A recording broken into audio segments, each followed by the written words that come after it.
trouverez pas Jésus. Ce n'est pas là où il va se promener, où il va être curieux pour regarder.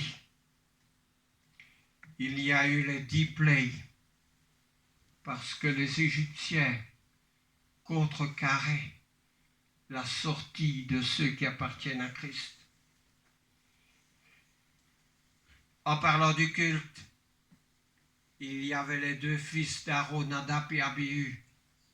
Ils ont été brûlés vifs parce qu'ils n'ont pas apporté le feu qui était destiné au sacrifice. Il y avait Marie la sœur de Moïse, qui a critiqué. Elle s'est retrouvée avec de la lèpre sur sa main. Il y avait le murmure après les 12 espions qui sont partis tant qu'Israël était dans le désert pour aller voir la terre promise. Et ils sont revenus très négatifs en disant mais c'est pas possible. Il y a des gens qui sont très grands, qui sont très forts.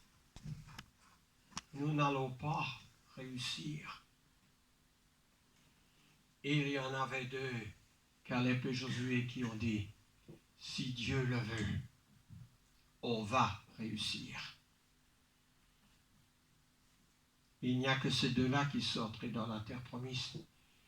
Et à la place d'y aller en 3 jours, Dieu a voulu que son peuple reste dans le désert pendant 40 ans pour les punir.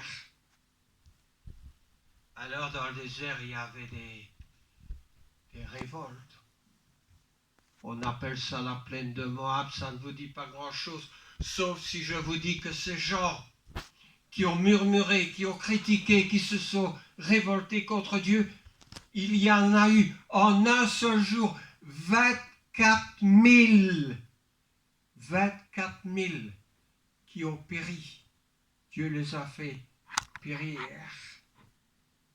Alors, il y avait les serpents brûlants aussi que Dieu a envoyés. Un jugement. Il y avait Uza qui ne pouvait pas toucher l'arche de l'Alliance.